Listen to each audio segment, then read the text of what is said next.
Good morning everyone, কেমন আছো সবাই? সবাইকে শুভ সকাল। আজ হচ্ছে শনিবার, আর এখন দেখো ঘড়িতে 8:15 হতে চলেছে। আর আমি সকালবেলা 7টার সময় উঠে পড়েছি। জ্যাসলিন আর ওর ড্যাডি আরও সকালে উঠেছে, কারণ ওরা তো সুইমিং যায়। তো সুইমিং থেকে এসে খুব টায়ার্ড হয়ে পড়ে। সারাদিনের ঘুম বলতে তো আমাদের ওই রাত্রির শুতে শুতে 12টা বেজে যায়, আবার সকাল 5টায় ওঠা। তো ওরা খুব টায়ার্ড হয়ে যায়। বিশেষ করে জ্যাসলিন তো সাঁতার শিখে আসে, ওটা একটা বেশ বড় সড়ো এক্সারসাইজ। তাই জন্য এসে ওরা একটু রেস্ট নিচ্ছে। আমিই বললাম যাও গিয়ে আরেকটু ঘুমিয়ে নাও। আর আজকে আমার যেহেতু সকাল ভোরবেলায় ডিউটি নেই, 9টা থেকে, শনিবার আমার 9টা থেকে 12টা ডিউটি থাকে, তাই জন্য আমি এদিকে রান্নাঘরে ওদের জন্য ব্রেকফাস্ট তৈরি করেছি। এই দেখো, ব্রেকফাস্টে ওদের প্রিয় চাউমিন তৈরি করে নিয়েছি। হেক্টরে যেহেতু ফ্যাটি লিভারের সমস্যা, তাই জন্য ওকে বেশ কদিন হলে একটু ডিটক্স দিচ্ছি। এর মধ্যে কাঁচা হলুদ, কাঁচা আদা আর চিয়া সিড আর আমলা জুস করে তার মধ্যে এই চিয়া সিড ভিজিয়ে রেখে দিয়েছি। এবারে উঠলে এটা দিয়ে দেবো। আর এখানে রয়েছে শুধু চিয়া সিড, যেটা আমি আর জ্যাসলিন গরম জলের সাথে খাই। তো এখন ওদেরকে যাব ডাকতে। তার মধ্যে 9টার মধ্যে আমাকে স্কুল পৌঁছাতে হবে, তাই জন্য আবার রেডি হতে হবে ওদের এই সমস্ত কিছু খাইয়ে দাইয়ে গুছিয়ে। চলো ডাকি।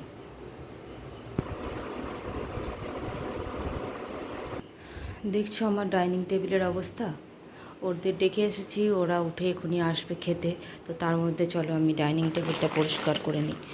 আসলে সারাটা সপ্তাহ খুব বিজি শিডিউলের মধ্যে চলে বলে সমস্ত কিছু জিনিস জায়গা রাখা হয় না। আর একা মানুষ আর কত গুছাবে, ওরা ততটা গুছিয়ে রাখতে পারে না।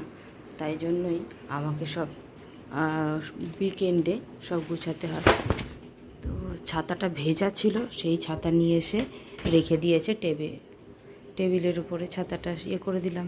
এখানে দেখো জ্যাসলিন পড়তে বসেছিল কালকে, কি অবস্থা করে রেখেছে। এখানে সব ব্যাগ পড়ে রয়েছে। সব সময় তোমাদের গুছানো আমি ঘরটা দেখাই, আজকে অগোছালো ঘরটা দেখাচ্ছি। দেখো কি অবস্থা। তো এগুলো সব রবিবারের জন্য আমার কাজ তোলা, এগুলোকে সব রবিবার দিন গুছাতে হবে। দেখছো ঘরের অবস্থা। তো কিছু করার নেই, সবাই বেরিয়ে যায় সকালবেলা, তাড়া থাকে, ওই জন্য সব কিছু গুছানো হয় না।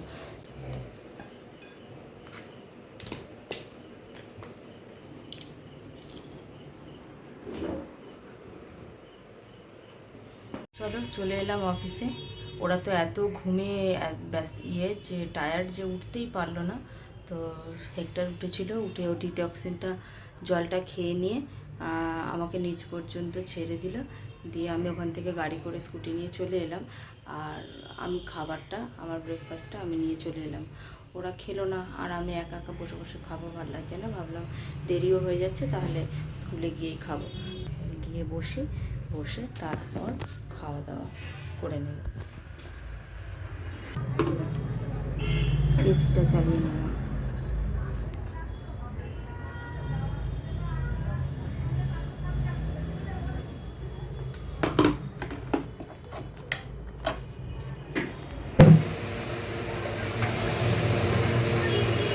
ফ্যানটাও চালিয়ে নিলাম।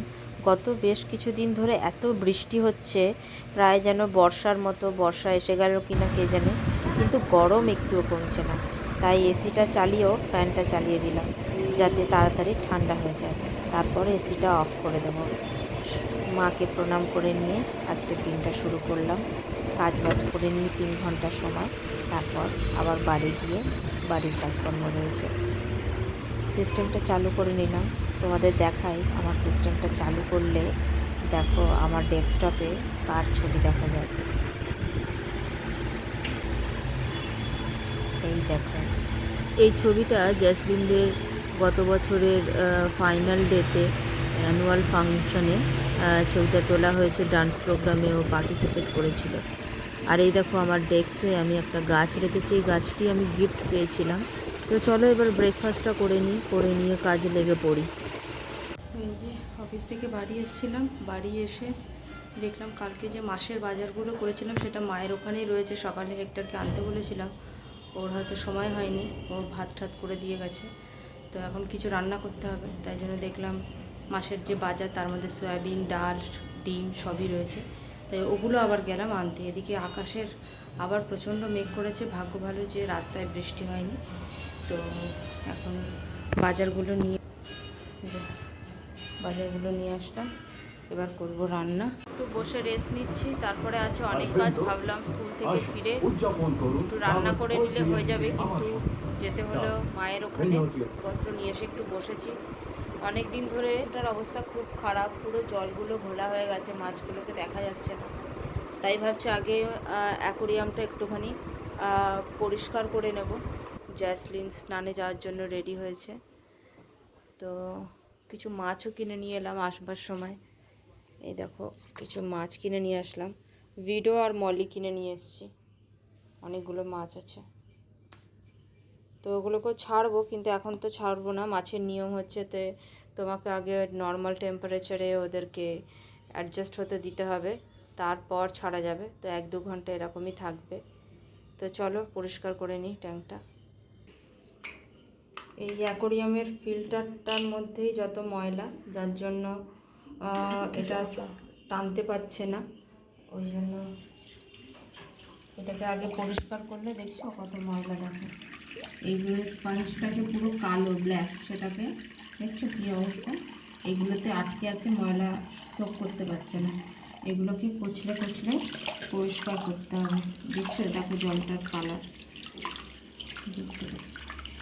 জ্যাজি হেল্প করে দিচ্ছে, সমস্ত বাজারগুলো বের করে সব জিনিসপত্র জায়গা মতো রেখে দিচ্ছে। আর আমি এদিকে বসিয়েছি রান্না করবো, একটুখানি করলা ভাজি আর একটু পেঁপে আলুর তরকারি। আর এদিকে একটা ভাত করে দিয়ে গেছে সকালবেলা যাওয়ার সময়।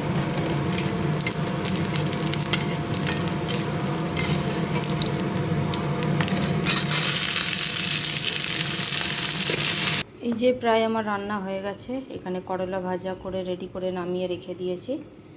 আর কড়াইতে হচ্ছে ডাল সেদ্ধ, ডাল প্রায় সেদ্ধ হয়ে এসছে। একটু ফোড়ন দিয়ে নেব রাঁধুনি আর কাঁচা লঙ্কা দিয়ে। আর এখানে হচ্ছে পেঁপেটাকে একটু সেদ্ধ করে রেখেছি জানেন, কারণ পেঁপেটা অনেক পুরনো হয়ে গেছে। পেঁপেটা সেই বারুইপুর থেকে আপনাদের দেখিয়েছিলাম না, বারুইপুর যারা আমার আগের ভিডিও দেখেছেন তারা জানবেন। বারুইপুরের গাছ থেকে পেঁপে এনেছিলাম, সেটা খাওয়া হয়নি। তো এমনি ভালোই ছিল, একটু নরম টরম হয়ে গেছে। তো যদি না সেদ্ধ হয় সেই জন্য প্রেশারে 2টো সিটি মেরে দিয়েছি।